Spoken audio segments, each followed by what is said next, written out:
Rice, baby. Arsenal beat Manchester United in the last minute yet again with a dramatic winner.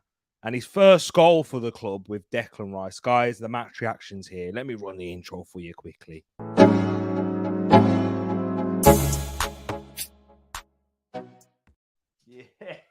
Yes! Come on! Come on! Arsenal beat Manchester United by 3-1. And guys, this is what? Hours after the final whistle went, and I'm still buzzing. I'm still excited and still... Oh, these dramatic last-minute winners against United. I'm telling you, it leaves me speechless. It leaves me tense a lot throughout the game. What a dramatic way. Even more dramatic than last year, than last season's last-minute winner with Eddie Nketiah. But wow, how important this win was so early on into the season, which felt like a must-win game, given the fact that Manchester City, with their 100% record, going into the international break with a lot of, after the back of the Fulham draw, and there was a lot of disappointment, dejection, anger, and frustration shown at Mikel Arteta and individual players for system changes and whatnot. This one was a must-win in terms of the feeling around the club, in terms of the feeling around the ground, and just the atmosphere.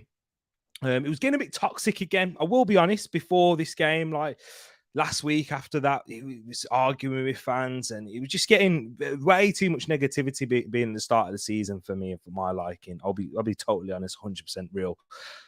Given the fact it's so early, we're trying out new systems, new players are coming, adapting. We've got players out with injuries and whatnot. So, yeah, this one was huge, and this one leaves us with a sweet taste in our mouth going into the international break. That's for sure. Well, big up to everyone that's in the building here right now. Arsenal fans, non-Arsenal fans. Big up to the Man United fans that are in here. You know what? Credit to you, because we do have a lot of Man United subscribers and my brethren that are here. So you know what? Big up to yourself. I can see you in the building. But my fellow Gooners, my fellow Gunners. Yes, we've done it. We've done it. 3 points, 3-1 win. And yeah, before I get into the game and all the things surrounding it, the goals, the decisions, and all of that, there's so much to talk about here tonight. And I'd love to get your thoughts on it as well. But before I do, big up to everyone in the chat. Matt G, listen to you, my brother. Let's go indeed. Vibe says, I still got some ammunition for Havertz agenda. #shameless. Yeah, we'll talk about that. We'll definitely have a big conversation about Havertz. It'll be interesting. My brother Wilf, big love, little bro. And TTF, massive win today. Really stats one. Big up to yourself. Big on my bro. Rich in the building. I can't believe Palace are in 7th after they beat Wolves, above Man United again, and also above Chelsea, just like how you were last season, I guess. Big up to my bro Bargav in the building, and he says Dallo's still skiing somewhere, it seems. Big up to yourself, my bro. Shearer in here too on Fraud Watch with this club now. Hey, there's more stuff kicking off at Man United too, my bro, with the whole Jadon Sancho and Erik Ten Hag situation, but yeah, it's just that madness. Yeah, where the Man United clowns at vibes. Big up to yourself, my bro, and everyone in the building. And Pax in here too. Best up to yourself, Pax. Yeah, if you do catch it, what if you don't, I don't blame you. I know how things get, but bless up to yourself, my bro. And yeah, keep. Hope you have a good night's sleep, my bro. Try your best as well. But let's get into it. The first thing I want to talk about is the lineup, because Gabriel Magalhaes came back into the team, Zinchenko was starting, and this is what I've been saying on my channel, speaking in match reactions, any Arsenal show. When Zinchenko comes back, that's when you'll see Gabriel Magalhaes return. And Thomas Partey out with an injury, a groin injury. Mikel Arteta said before the game that it could be weeks. Who knows? We've still got to do some more tests. He also did add in that pre-match interview. Yeah, it's just frustrating with Thomas Partey. I was feeling a lot of that when the news broke out yesterday about Partey's injury. And I was just like, another game, another big game where we're without one of our key players, and I'm sure he would have started today, but not in that right back role, because I always thought Ben White would shift back out there. It's just the main reason why Partey was playing in that position. I try to keep explaining to people is Arsenal, when we miss Zinchenko, we have nobody else that can invert. Tomiyasu doesn't invert. Well, we saw him invert when he came on, but he doesn't have that same sort of effect that Zinchenko has, and having a midfielder that's able to progress the ball, that's press resistant to, very good under pressure. That's got like them 360 angles that they managed to see, and Partey works his way out of them just like Zinchenko does a lot of the time. And sometimes I'm making that risky pass to play forward. I feel like we missed that when Zinchenko's not there, and when Partey was playing at right back, that was the big reason. Against teams where you're going to dominate the ball, dominate possession, it made a lot of sense. But against Manchester United, you need that defensive solidity that Gabriel brings you, the aggression, the physicality that he has, and just understanding and reading the game and those defensive blocks as well. So it was big to see him back in there. Kai Havertz remained in that midfield role, which I will be honest, if Partey was fit, I think he would have started ahead of him today, and then you'd have seen that Rice and Partey combination that we saw in the Community Shield against Manchester City. But I do think that Eddie Nketiah would have remained and kept his place as well. So that was interesting. Before I get into the individuals, let me just talk about overall about the first half. I thought that the first half was it was very cagey to begin with. Man United having a lot of the ball at the back. Onana, and he got so many touches of the ball, and it was a ridiculous statistic. I'm not even, was it at half time or was it by the end of the game? It might have been. But that Onana's had more touches of the ball than David De Gea ever had in his Manchester United career combined.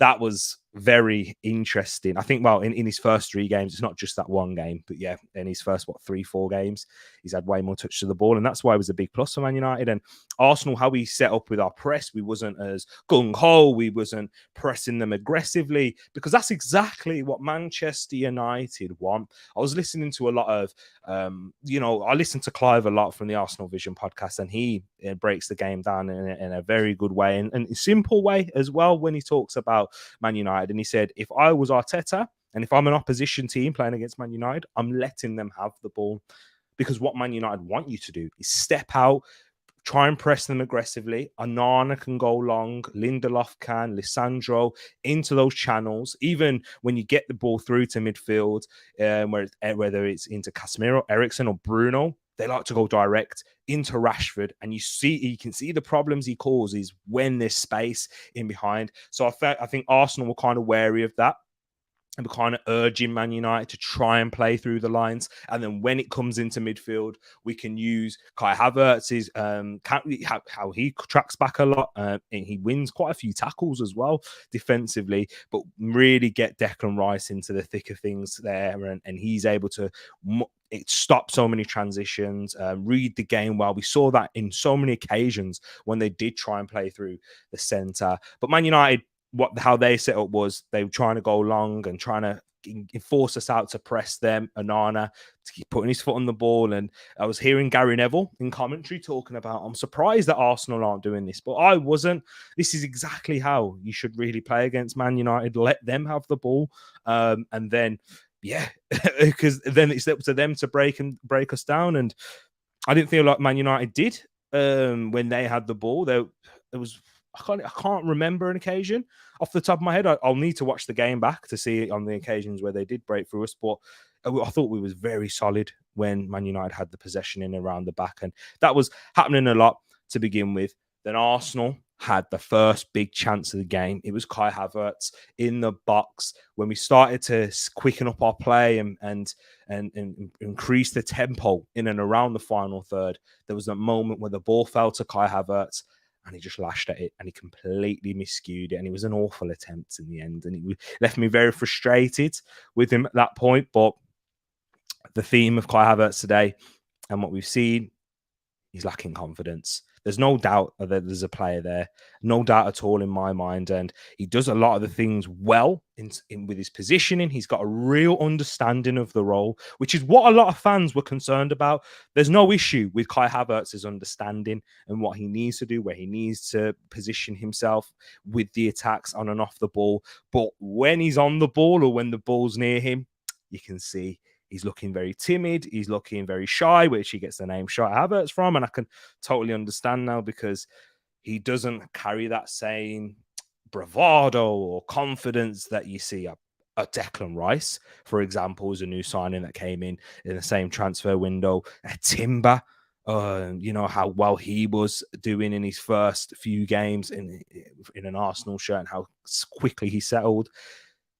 He looks more of the mold of Fabio Vieira. When he needs to build that confidence, he needs that goal. And when that chance fell for him, it's a sitter. You have to be honest, guys. It's a sitter of a player in that position of that quality, German international. Should be scoring there, and he didn't even connect with it and force a save from the goalkeeper. With an Arsenal, we had quite a few corners. Our set pieces were very mixed, very mixed in the end. Like there were some good ones and some awful ones from Martinelli, in particular, and Saka. But Man United got the first goal, and it came from a Kai Havertz error. He gave the ball away in midfield. There was a turnover, and that is when I started to panic. That is when Manchester United are at their best. Their goal last season, where Rashford scored as well, it came from a loose ball in the middle of the park. I remember that one. In that time, it was Saka who gave it away, and then Rashford was able to pounce and, you know, have a wonderful effort there. In this game, Kai Havertz gave it away.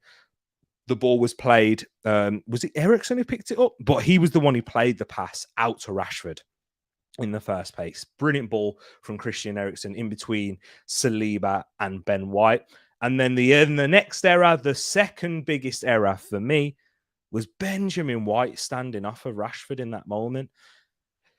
It's frustrating because with Ben White, we've seen him have excellent games against top players. I remember his first game at right back away at Crystal Palace, Wilfred Zaha. It was a brilliant battle between both of them, and I thought Ben White was excellent.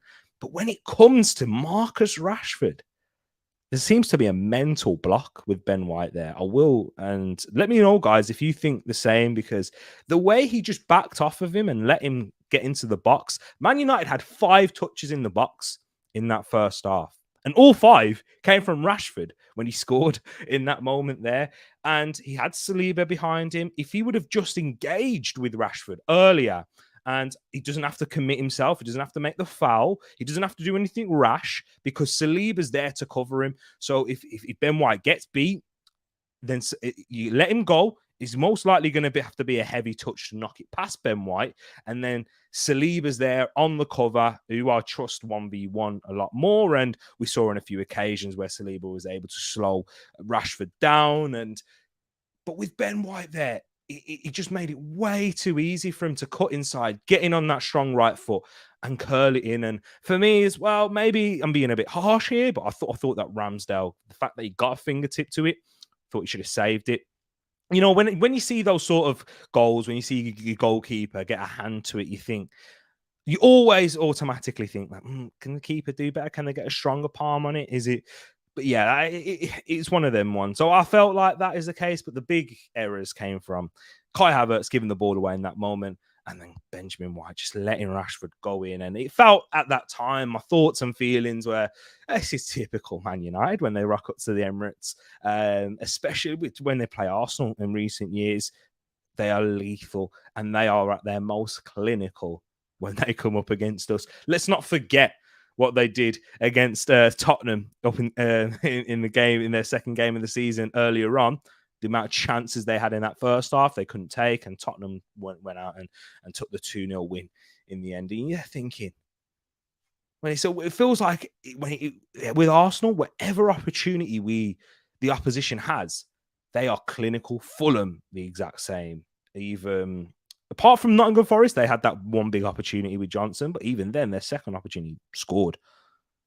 Teams are being clinical at the Emirates, and it is to our own doing, where we're lacking that little bit of concentration, where it's within possession or out of it, and showing that little bit of lacking in confidence as well. And that's one thing when I saw Rashford and Ben White, the amount of times I just saw that throughout the game where Rashford was just able to face him up and run at him.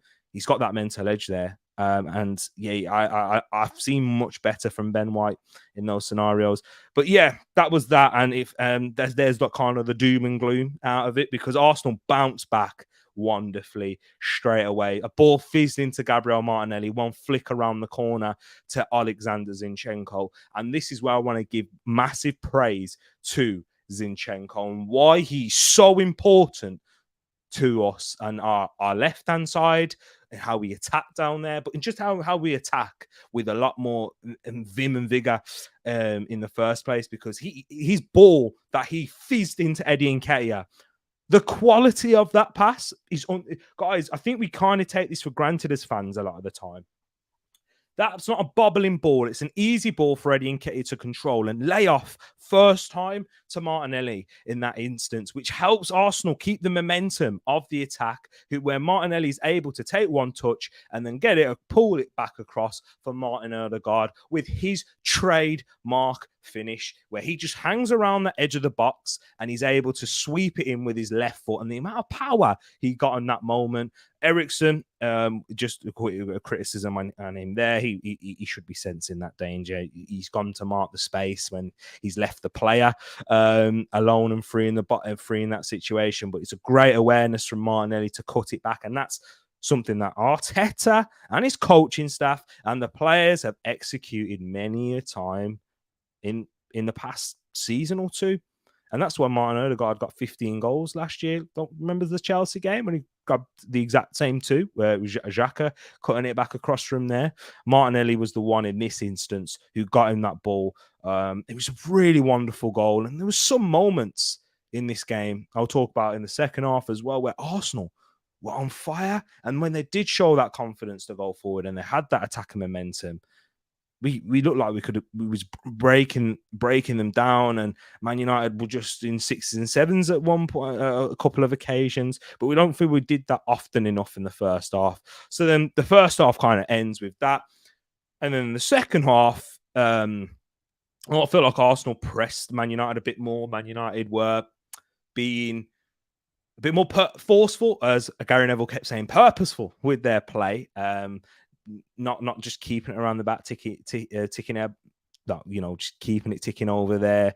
Thought they were going a lot more direct through the middle and along the ground to get into Casemiro, trying to work it down the channels to either Anthony or Rashford. But that kind of helped Arsenal, and we thought we were much better. And we had that massive opportunity with Bukayo Saka. I'm not sure if it was before or after the penalty decision, but I'll talk about that after this moment. And the football, no, it was definitely after that, actually. Yeah, it was definitely after, because Jesus was on the pitch in that moment. And the football we played, that was the second opportunity where I felt like, oh, Arsenal, if you scored there, it would have been 2 goals of the highest level. And that chance for Saka, someone of his level and his ability and the finishing that we've seen him have of late, you expect him to put that away, and it was straight down and on, and it was a comfortable save for the Cameroonian. And Saka, overall, he wasn't at his brilliant best today. Credit goes to Dalot, though. Credit definitely does go to Dalot, who I thought was excellent in engaging with him, really not giving him the space to turn. And Saka always trying to come inside into his left foot, which is going on to Dalot's stronger foot. His 1v1 defending today was excellent, and defending at the back post as well for Diogo Dalot was phenomenal. I'm always impressed when I watch Dalot defend at the back post, to be honest, because he always seems to be concentrated. He wins his aerial duels all the time. So yeah, I think that kind of nullified Saka's threat a little bit throughout the game, but that was that big opportunity, and maybe had been starved of those moments. And just Saka really in general throughout the first 4 games hasn't been at his brilliant sharp best, and he wasn't and in his finest of forms at the beginning of last season, but he was still maintaining and having that threat. And that's one thing that you can never criticize Saka for. His mentality. He keeps going. He won't. He will keep driving at the defenders, waiting, and trying to force things at times where sometimes it can break out to him, and he gets his luck and he gets the chance and he scores, or he has that final action. Just like, against Palace, against Forest, for example, and even the penalty that he got against Fulham. And speaking of penalties, we're going to have to talk about that penalty decision with Kai Havertz. And the one moment where Kai Havertz looked like he had the bravery to drive, dribble, and go into the box. He beat Wan-Bissaka and Casemiro, and he received contact, very minimal. Yes, I'm not going to deny that, but he went down. Anthony Taylor says it's a penalty, and Gary Neville himself was there turning around saying this isn't going to get overturned. They're going to review it, yeah, of course, like they do with most big decisions, and if it's tight or whatever, but it shouldn't get overturned. And I felt that way, and the reason I felt that way is because our Manchester United against Nottingham Forest last week, and Rashford's penalty looked like a soft one for me, but there was contact in the end, and it was minimal. And should it really be enough contact to make Rashford go down? I don't think so. And I could argue the same thing for what it did for Kai Havertz. Is it enough to make him go down? No, but is there contact? Yes, by Wan-Bissaka on Kai Havertz's left foot. And then secondly, whilst he was on his way down, Casemiro caught Kai Havertz on his right foot as well. And I thought it's going to be a penalty. It's going to get given. But Jared Gillett sent Anthony Taylor over to the monitor and he decided no penalty. And that's my frustration, guys, with this. It's the lack of consistency in their decisions. We literally saw the same thing last week with Marcus Rashford against Nottingham Forest, where it was minimal. Yes, there was contact, but he went down. Referee stayed with the decision there. Okay, fair enough. Is that's the bar that you're going to set? And I'm going to have. Okay, I want to see that for us as well. So yeah, but it is what it is. I don't like seeing those given as penalties anyway. I wouldn't have given Rashford's, and I wouldn't have given it today if I was the referee. But, that lack of consistency, it just makes you feel that sense of injustice as a fan. But, yeah, the next big decision, guys, and then I'll get into your comments and then hear your thoughts and feelings. The next one is when I look at that Garnacho disallowed goal, very tight. And it was a great run and a great finish from Alejandro Garnacho. But Gabriel does just enough. The way he stepped up, it was great awareness to realise that if I step up here, I've got a high likelihood of Garnacho being offside. I don't know why Erik ten Hag is complaining about that. Let's be honest, mate. Like, this is where I'm going to be 100% real. He's really beginning to annoy me with how he always tries to play in this victim mentality card. Yeah, when literally in the first game, Onana decides to box a Wolves player in the face and he thinks it's not a foul. Okay, whatever. Then last week, you get that decision, go your way, cool, whatever. And then here he's trying to say that Garnacho was onside from the angle that he's seen. Of course, angles, you can see plenty of different angles to see. But let's be honest, the referees, they forensically scrutinize these things.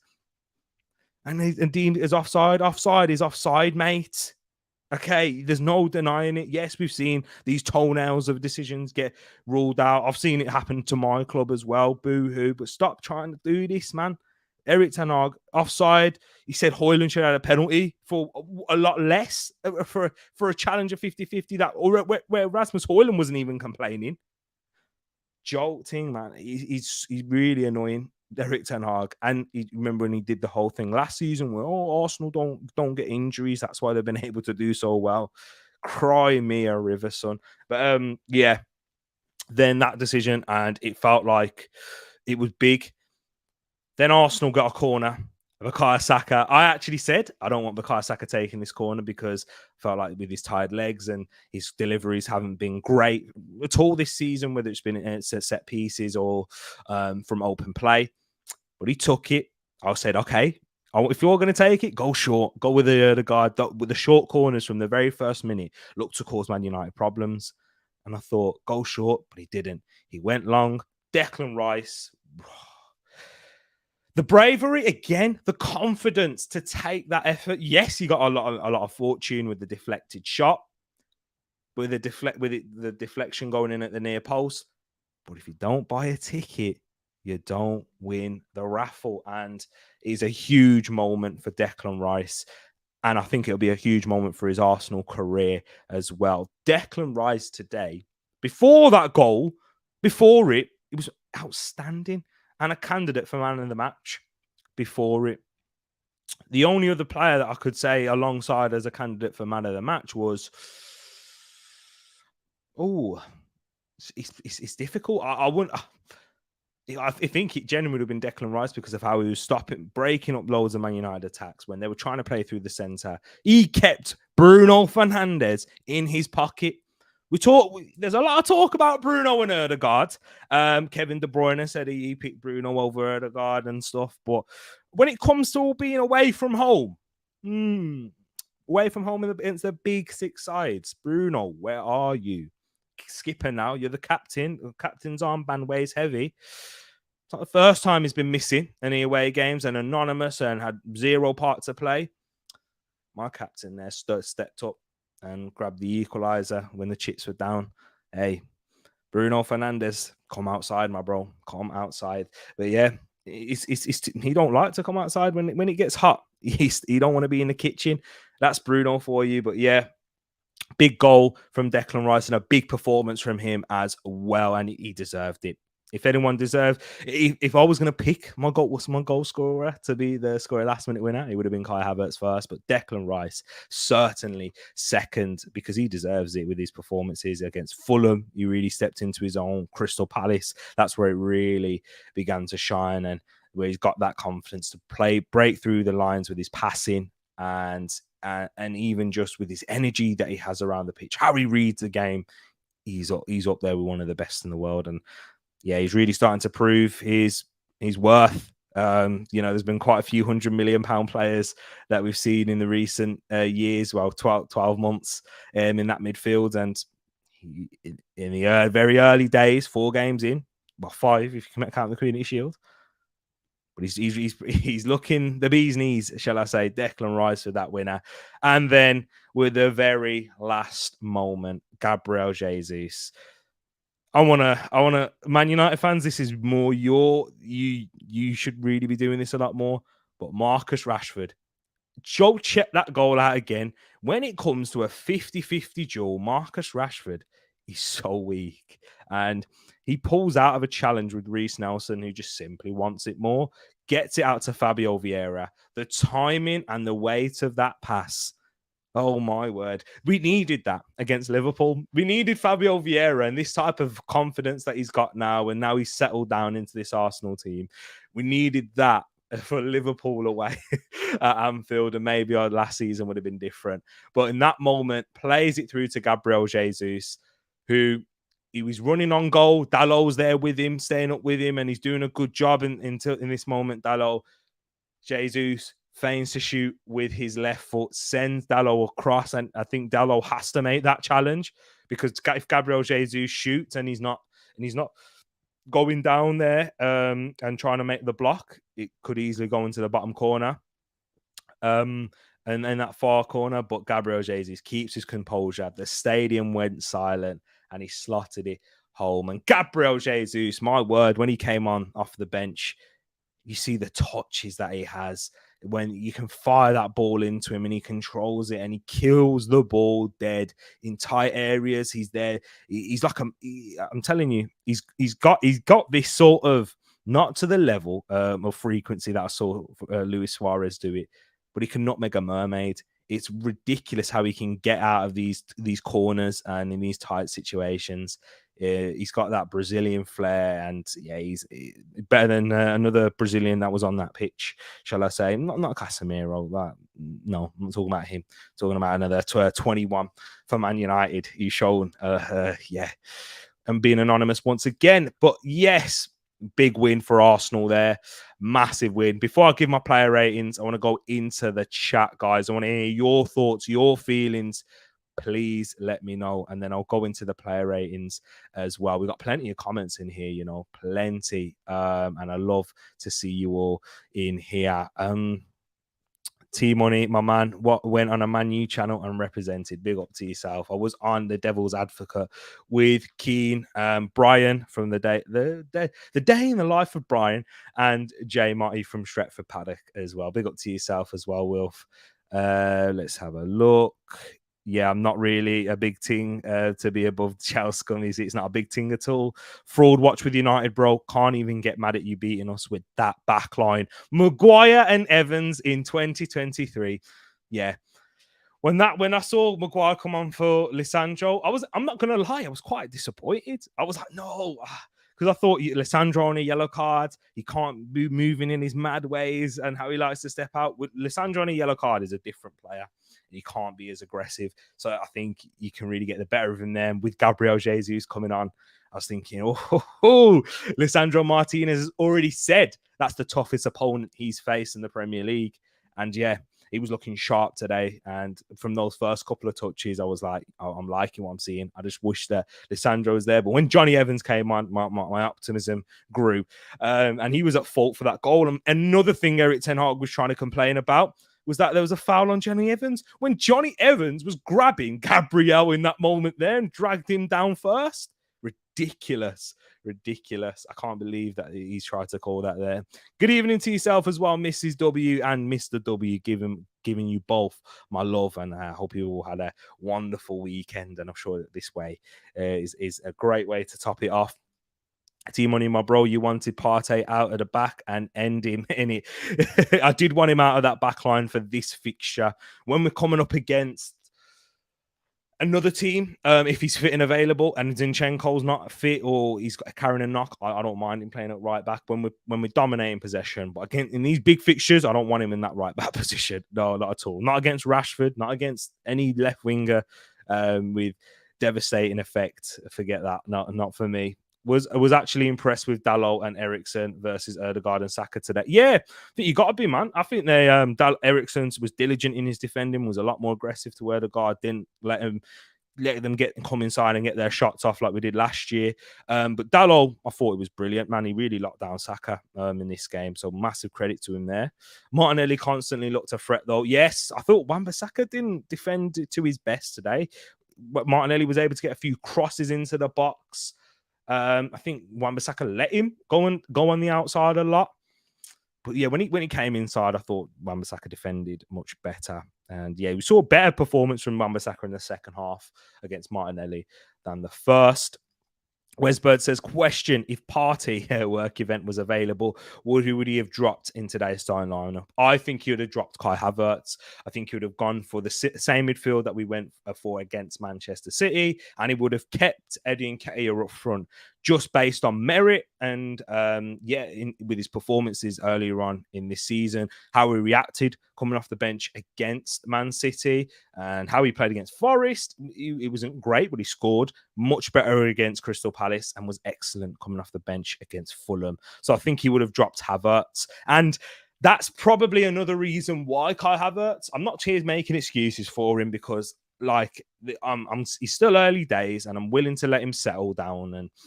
And yeah, I think with how it ended at Chelsea, he does need that time and confidence, learning a new role, playing with a new set of teammates, and a lot of criticism from fans with the signing coming in. And when there's so much criticism like that, players do hear it. Players are humans at the end of the day. We forget about that. Sometimes we do. Sometimes we say, but they're on 200, 300k a week. That does not matter. That doesn't mean that you just switch off that. I can take criticism to a certain extent, but I can take abuse. Oh yeah, Kai Havertz, you're just, you donkey. I mean, I don't care if rival fans say it. That's rivals, isn't it? But when it's your own fans, the people that are meant to support you, whether you like the signing or not, that's not really important. And in terms of how you behave around him on social media, like he's gonna see these things, Like, come on, let's pretend if you was a footballer, if you was a baller, yeah, and you see people talking about you, your name's trending on Twitter, you're on these social media platforms, even on your own posts, you got people slagging you off and saying all sorts. It's not good. It's not good. Imagine if people were doing that on your page. Do you know what I mean? People came on here and did it to me. A bit different because I feel like I've got a bit of a different mentality to Kai Havertz. I've got more of that, I'd say, probably more of an Aaron Ramsdale. Don't really care. I'll just put my hand out and I'll say, give me more in that sense. But yeah, he's not the same mentality as a Granit Xhaka. Even Granit Xhaka looked nervous plenty of times at early days in an Arsenal shirt just because of the amount of abuse that he received and whatnot. So I would like it if our fans just kept supporting him. But yeah, I think that he would have been the one that got dropped. Why do you think Arteta is persisting with Havertz? Is it the injuries, or really, or is it the money, or the injuries playing its part? I think it's a combination of both. Rich. I think it is a combination of both. When you look at how much money that's been spent on him, you've got to be able to give him a chance and try and work his way through this. And the injuries too, because with Partey, as I think Partey would have came in today for him in this game. But I also think with Kai Havertz, he's just settling in and he's doing some things good, some things right. But the final product, the thing that catches your eye the most, he's lacking in that. And you can see there's no conviction with it. He just needs that confidence, and maybe taking him out of the team for Everton won't be a bad thing if as long as we've got the players available. Even if it's for Fabio Vieira, that's going to be an intense physical game where Everton are. That's how they're going to beat us, and that's how they have beat us over the past few years, is by making it a tough game. And you really want your best fighters there. Unfortunately, we probably won't have Thomas Partey, who I would love to start in that game. Gives us that physicality, that defensive stability. And you want Gabriel Jesus in that. You want Martinelli, you want Saka to be fit and firing also. I saw you got a question about Saka as well, so I won't talk on Saka until I get to that as well, my bro. Let me have a look. Sods all, Man United start their season off against us. Clinical.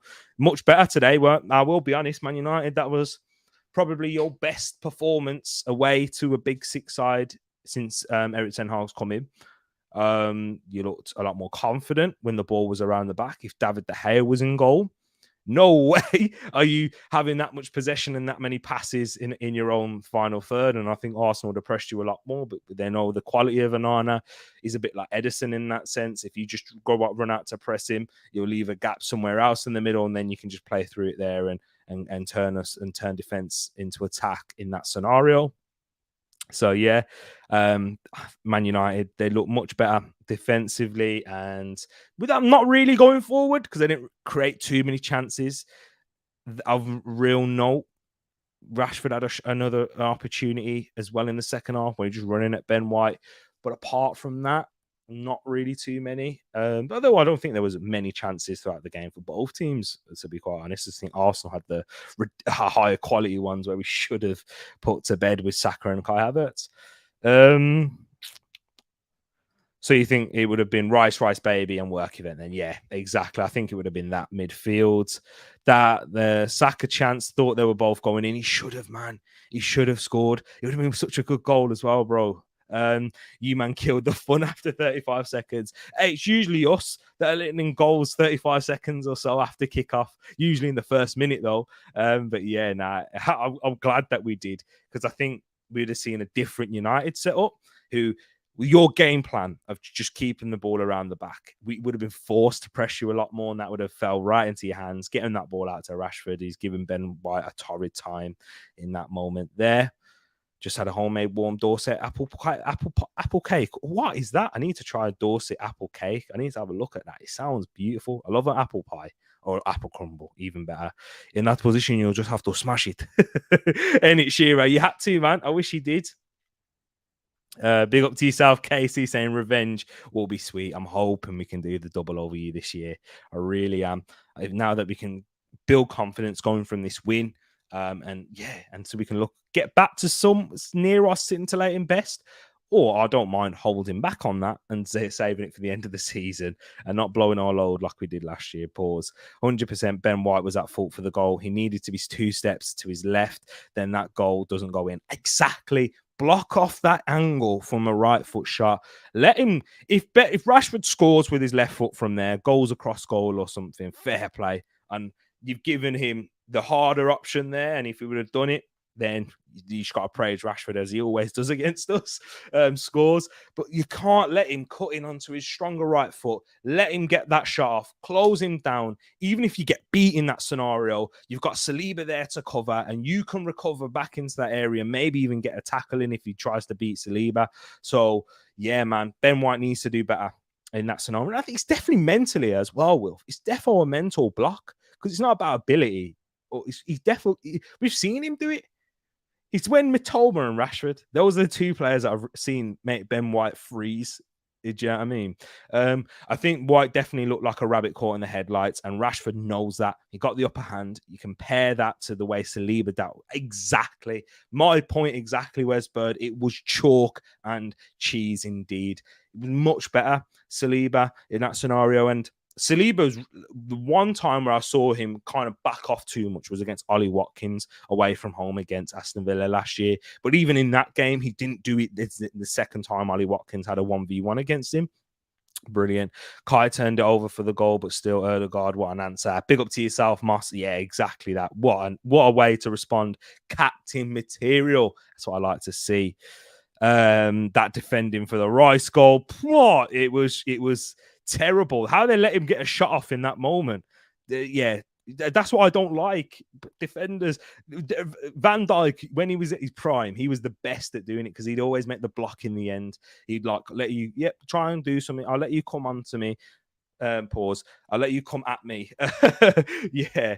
And then we'll see what, and then I'll make the block or make the tackle. Whereas now he just lets them get the shot off or whatever. And I don't like that sort of defending in the end. Saka, very poor today, I'm afraid. He still has that threat, but he's not nowhere near his best. And this is the question that Rich has asked. Is Saka becoming predictable? I don't think it's about him becoming predictable because I think, he's predictable anyway, but I think he's very hard to stop when he's in his full flow.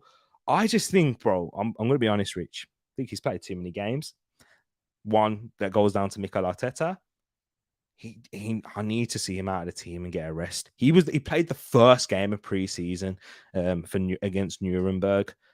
It's an actual joke how much minutes is in this boy's legs at such a young age 21, and he played 38 games last year, and that was the second season in a row where he played 38 games.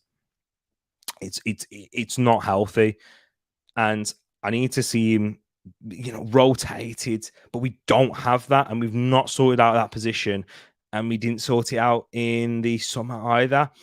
Maybe Reece Nelson can provide an option there. Once again, when he came off the bench, he's so lively and such a threat when he comes off the bench. But when he starts the games, he doesn't seem to have that same effect, especially out on the right. But that's what I think it is. We need to rotate him. I'm begging Gareth Southgate, allow playing him, please. Why didn't you just take Jared Bowen? We know Saka's a starter.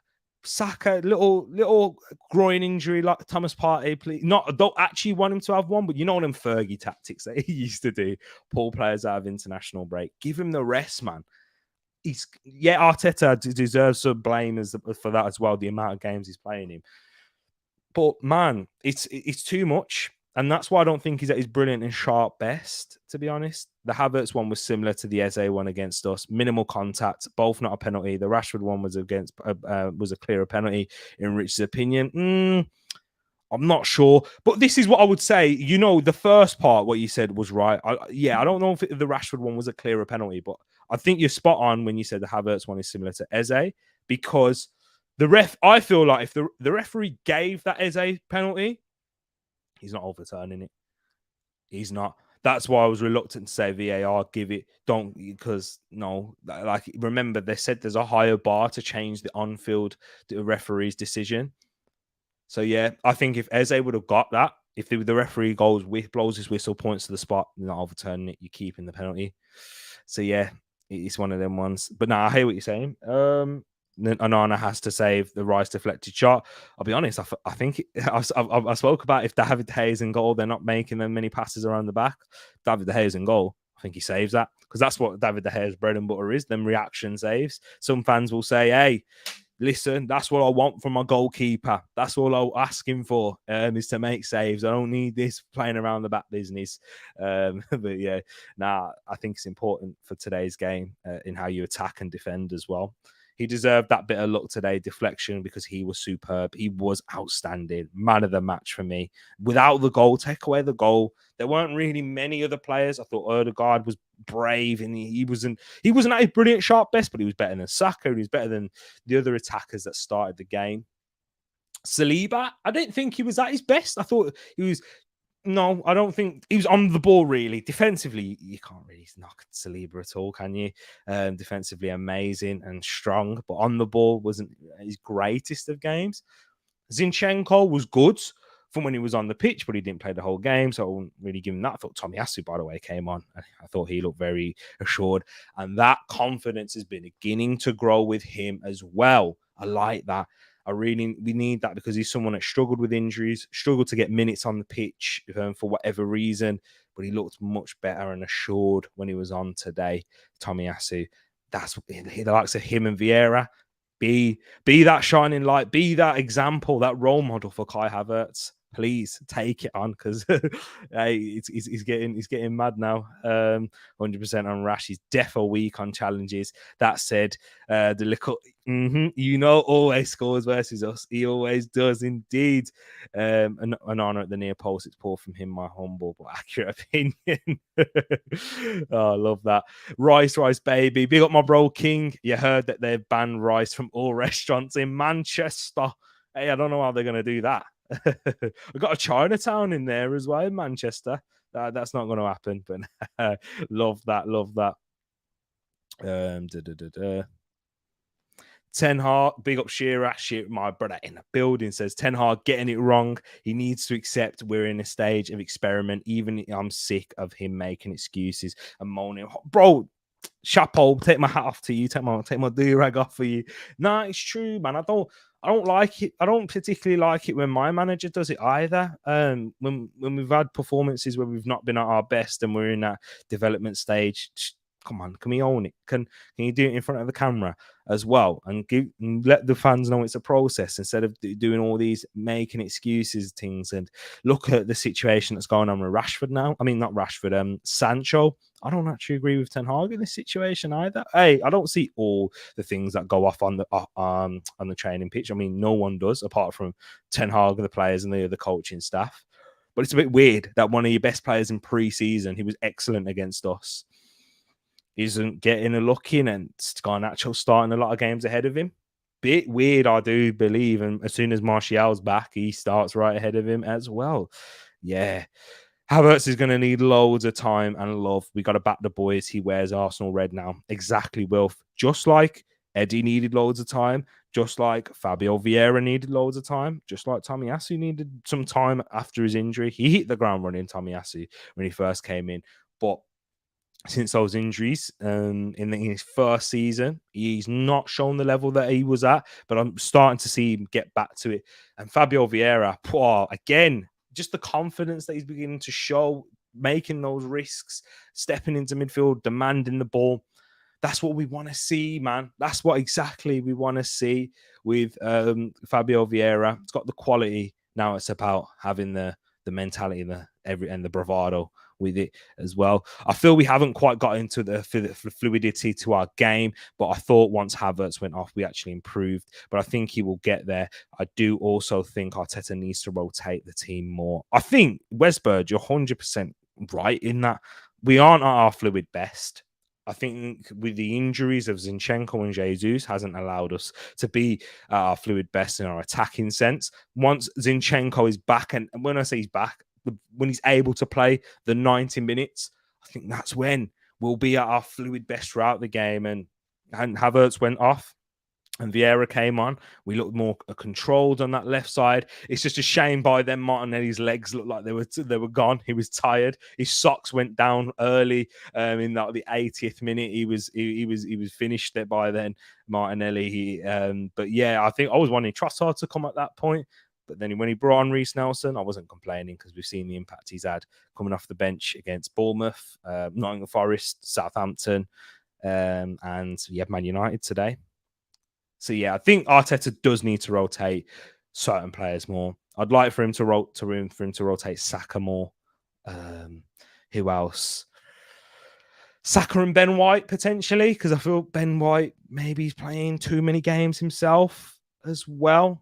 I'm thinking about the long term. We're 4 games into the season. They had a big end to the last season as well, where they played so many games. A short pre-season, short turnaround, and then both Saka and White were there for the first game against Nuremberg. too. Big up to yourself, Nippon in the building as well. What's everyone else saying in the chat? I knew the pauses were coming in. I'm actually not really mad. Late winner is annoying, but saw some positive things today. Yeah, vibes. Your best performance away from home. I've watched a lot of Man United away from home. Whether I wanted them to win or lose, it's been different things. But yeah, that was your best performance over a 90-minute spell. I think the first half against Spurs in the start of this season, your first away game, was the best period, best half of football you've had against a big six side. But today was the best sustained period. You weren't as good in the first half as you were against Spurs, but you weren't as bad in the second as you were against Spurs. So yeah, it equals itself out. But Arsenal, hey, we're not our brilliant best. I don't think we were as good as we were against you last year. But I'm happy that we're able to still keep maintain and get results, because I'm watching Manchester City, and Manchester City last year weren't at that brilliant best. They were still getting points, and they were still within 5 points from us at Moussa last year. And then when they did start to click and really got going in the winners that run of form, playoff period, I always say it, guys. Well, that is when those final few months is. That's where the money's made, man. That's where the cojones, and that's where you get your world-class status. Not for what you do for the months before that. That's why I'm very harsh and critical to talk about world-class, even in terms of the Arsenal players. Boy, Declan Rice has got world-class ability. Bukayo Saka's got world-class ability. Erdegaard's got world-class ability. Saliba, world-class ability. There's quite a few players in our spine that have that. Jesus has world-class ability on his day as well, but I want to see this throughout the end part of the season. They've got a real point to prove now with the Champions League. The Carabao Cup won't be in that stage at that point, but I won't call someone world class for winning the Carabao Cup. But FA Cups, Champions Leagues, and Premier Leagues, those are if you can compete across them three, yeah, you can do it. You can show it there. I knew it. Oh man, I'm sorry. It's a good thing Tereak Ferbs ain't here. I hear you, Rob Rowe. Havertz was a stonewall for me. It's based on what the other things that have happened this season. One of Arteta's faults is too reliant on certain players, regardless of their form at times. Definitely, Saka is going to burn out or have a really bad injury at some point in the future if he's not given a rest. It's just what happens. And with Saka, he does so well to get himself on that pitch. Whether he's carrying a knock, we've seen him carry knocks previously. A lot of times he's had like a bad sore ankle or a sore calf. He's had those a lot of times, but he still maintains and churns out a consistent level of performance. But he won't be able to do that by the time he's 30, 27, 6 years time. The amount of the mileage he'll have in his body, it's not going to be good. And yeah, it doesn't matter how far advanced sports medicine, nutrition, training, or anything like that is at that point. Your body can only go to a certain limit, and you can only marginally in increments up the levels, not to a ridiculous one. We've seen Wayne Rooney plateau because he played a lot of football in his young years, didn't really make it past 30 to a high level. Do you know what I mean? So it's a shame. I don't want to see the same for Saka. That's one thing that I'm trying. I'm going to keep saying this now. And this is the thing that I'm going to talk about the most throughout the international break. Rest Saka, not just Southgate, Arteta too. We need to get someone on that right side or someone capable to do it in January. I'm thinking now, young star players playing over 30 games, it's normal to me. Not with the amount of fixtures that and the intensity of these games nowadays, Moss. Not the amount of intensity that these players are playing at, with so many sprints and repetitive sprints that's going on at this stage. It's difficult, man. Trust me, I've studied I've studied a lot of this as well. I'm sure there's a lot of sports therapists, the physio, even the club doctor are saying, Mikel, I understand. You can get away with it now, but the long-term effects. Moss, aren't you someone that's got bad knees because of what's happened and the amount of the stress that you put your body under? And you had it from a young age as well. You know what I mean? Big up Callum in the building. I love drinking, man. You hands tears. Big up to yourself, my bro, Callum. Nice to see you in here as well. I would actually try Martinelli, Eddie, Jesus just to give Saka a break. 100% I would as well. Get Jesus out on that right, Martinelli and Eddie, or Trossard. Do you know what? A Trossard in there. I love him. I love Eddie. Don't get me wrong, but the fluidity and the interchanges that you'd be able to have with them would be crazy. Missed some of the show. Please don't say you thought it was a penalty. Oh, once again, I wouldn't give that as a penalty because I wouldn't give the Rashford one as a penalty, but I don't think there's too much. I don't think the Rashford one's too dissimilar to this. Do you get me? Big up Graham in the building as well. Up the Arsenal. Big up Graham. Long time no see, my brother. I hope you and the family are keeping well as my bro. And big up, man. A massive win indeed. If you clip someone's leg, it's a pen. These refs are just bombs. It's true. It's true. I've seen less given. I've seen less stand. Mr. W in here as well. Westbird is very chirpy this evening, just like it is in the name. Mr. W, the Westbird is chirpy. Big up to yourself, Mr. W. Can you blame her? I am as well. Oh, I was going crazy earlier on. I'm surprised I've still got a voice left. I'm sure a lot of you guys would prefer it if I didn't. Yeah, you know what? Wrap it up now, Tree. That's probably what you're thinking. I've had enough of this. Wan-Bissaka didn't touch him. Havertz's leg hit AWB. It's more of an obstruction. It's not like he went into... So it's a bit like Danilo. When Danilo stepped into him, his arms were up and his legs was there.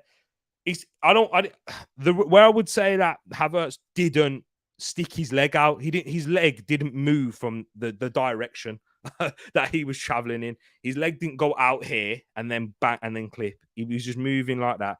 Wan-Bissaka's leg hits there, and yeah, it is what it is. I'm not really too fussed.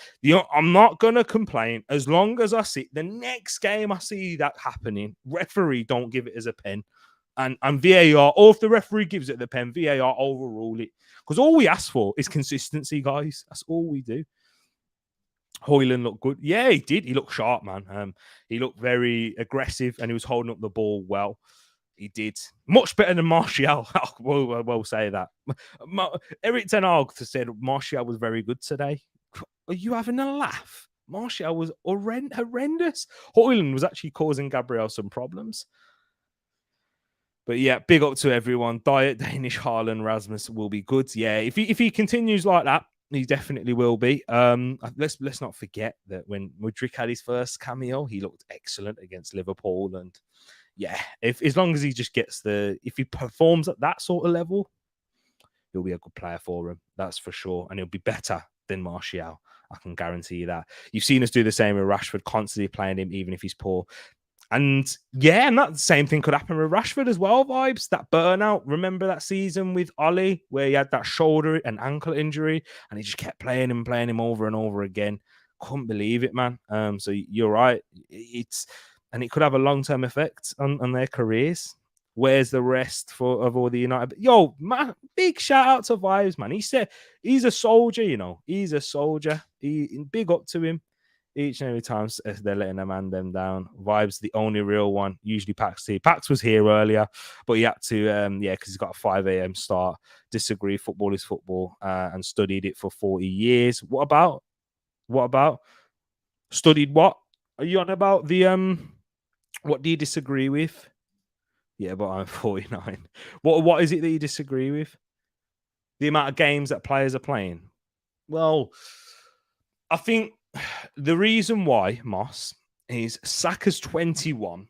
When he's 24, your body doesn't... your brain doesn't even fully develop until you're 25. Did you know that? Your brain don't fully develop until you're the age of 25, let alone your body. His body, I think the age is 23 is when you fully stop growing. Saka is a stud. He is 100% correct. But telling him to sit out, it's not even sitting out, my bro. Haaland doesn't play 90 minutes of every game, and he's a machine.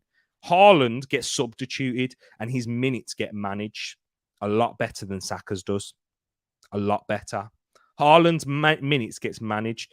It's not as simple as saying he needs to sit on the bench to start there. No, he needs to start coming off in the 60th, 70th minute of games. Yes, maybe that's because Arsenal need to be more clinical, be more ruthless to allow Saka to come off and get those minutes off to sit on the bench. Haaland literally does the exact same thing. So yeah, his minutes need to get managed a lot better. That's for sure. And yeah, it must. We've seen it plenty of times. Wayne Rooney, even Raheem Sterling took a big nosedive after, and he's someone who started his career early. And there's been a lot of sports science, and the development of sports science since then has been crazy. The rehab, the recovery, the amount. Think of the preseason that he's had. Do you know what I'm saying? He had 2 weeks off. 2 weeks off of a long season. Yo, it will be massive. Think they're only going to add more games to the Champions League. They're only going to add more games that are competitive at international level. We already have the Nations League. We already have the qualifiers for the World Cup, for the Euros, Carabao Cup, FA Cup games, and Club World Cup. There's so many more. The formats for the World Cup is going to be even bigger with more teams. It is a madness, the level that they're going at. Well, go on with Erik Ten Hag and Jadon Sancho. Hey, it is all mad, says Vibes. Personally, I'm seeing a lot of weird excuses for Sancho's whole United career from some fans. Hey, I hear that. I think, do you know what? And this ain't me sitting on the fence here. I do think with Erik Ten Hag, it smells a bit, because I've seen what happened with Ronaldo and how he dealt with him in that situation. Yeah, Ronaldo maybe was right to do so after Ronaldo gave that interview, but Ronaldo said he gave that interview because he felt disrespected. I think there's a little bit of both involved in there. I think there's a little bit of both. Yeah, I don't like the complete excuses that are being made for Sancho. Oh, it's just Erik Ten Hag. Let's like Sancho was doing the bits under Ole Gunnar Solskjaer as well. Let's not do that at all. Or Ralph Rangnick. He wasn't on fire then, was he? So yeah, I hear you. Yeah, you're right. I wish we'd go back to not sending our players on pointless international games. It's true. It is. Ten Hag's brother is 11 Hag. It must be, man. It must be going crazy. Think about last season when he gave Sancho 3 months off and protected him like mad. Something must have happened. Yeah. I wonder, man. I wonder what it is. I'm sure more will come to light maybe after Sancho's career is finished at Man United. But yeah, that one will be interesting to see there. Just going to give my player ratings now. Then I'll wrap it up, guys, for the Arsenal side. Let me just get the lineups up so I don't miss a player. Mainly just the substitutes, because I always seem to forget the substitutes after. But let's go for in goal, Aaron Ramsdale. If we're going to go 6 as the average, let's give Aaron Ramsdale a 6. Once again, I thought he could have done better. Being very harsh in my analysis here with Aaron Ramsdale. I think he got a hand to it. Maybe he could have done better with that moment there. But I think he made a good save in the second half from Rashford. So that kind of balances it out for me. So yeah, I'm going to give Aaron Ramsdale a 6. Nothing to really scream and shout about. Didn't have too much to do. Benjamin White. I'm going to give him... You know what? I can solve for score giving him a 7.4. That's way too high for my standards. I'm going to give Ben White I'm leaning between a 5 and a 6 because I thought he was a threat going forward, but defensively he let Rashford get beyond him too much. But once again, there weren't many occasions where Rashford got beyond him, but the times that he did, he was very worrying and very scary. So I'm going to give him a 5. I'm just going to be harsh and critical, so I won't be too harsh for everyone else. Let's give him a 5. William Saliba, I want to give him a 6. I'm going to give William Saliba a 6. Once again, this is average for William Saliba, but I don't think he had really much to do. I don't think many of the defenders had to do much defensively. The only defender that I'd give higher than a 6 is Gabriel Magalhaes, because when Hojlund came on, that was a good battle that was happening down on this left-hand side, coming in out of the fire in his first start of the Premier League season with all the rumours surrounding him.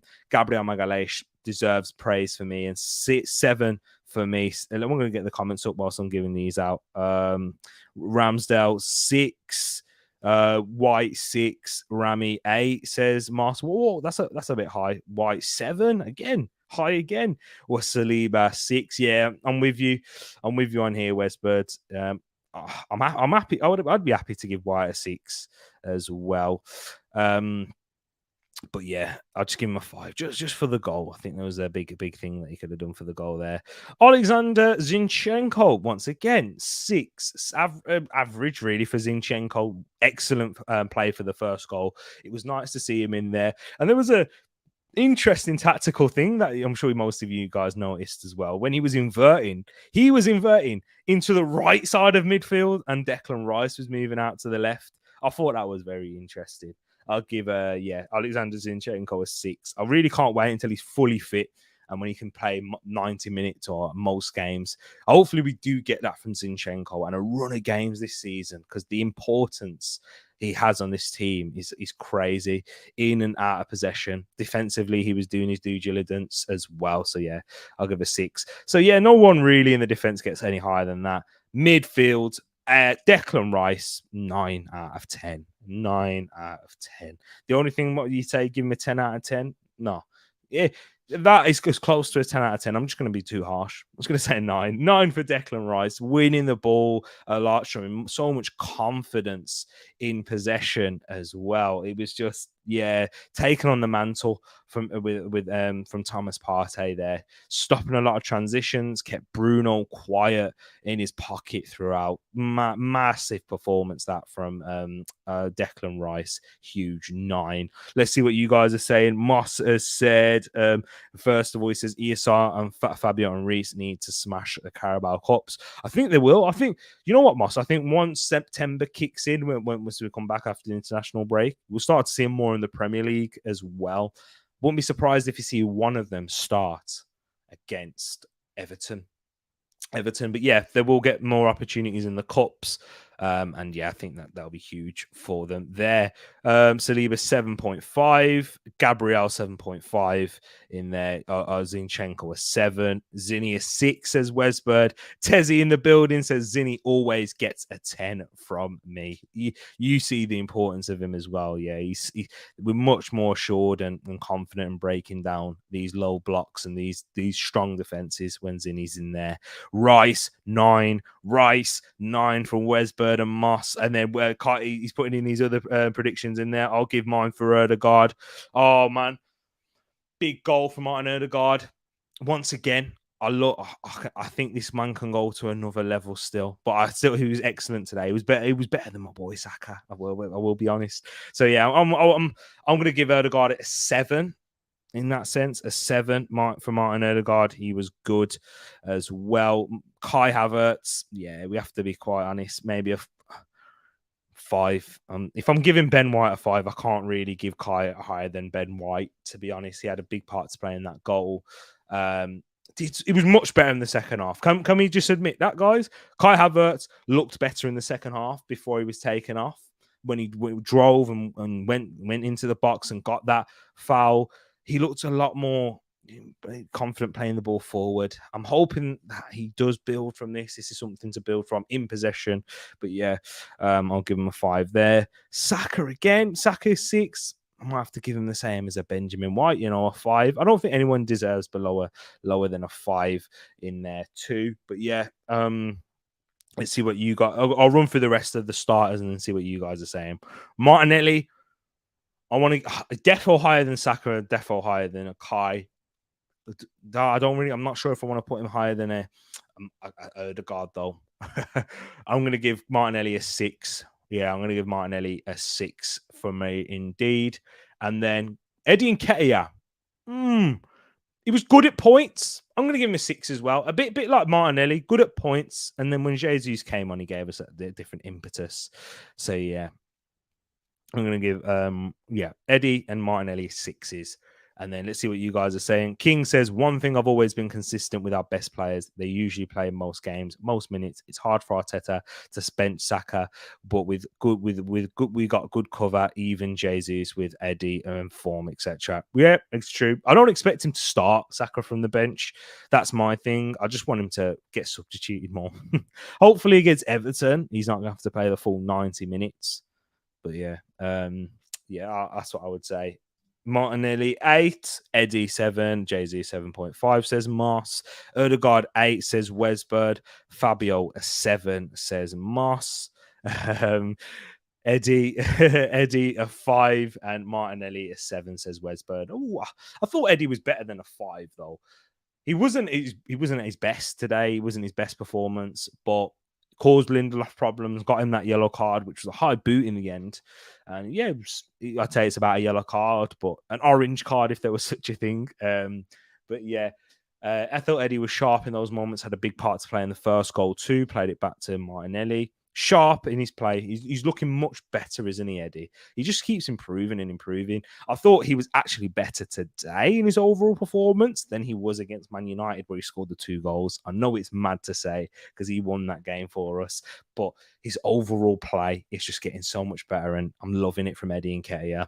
He's really putting silencing the haters in that sense. And once again, once you give a player love, they will begin to shine. Much better from Eddie. The substitutes. So Moss is giving a Fabio Vieira 7. I'm going to give him, I might.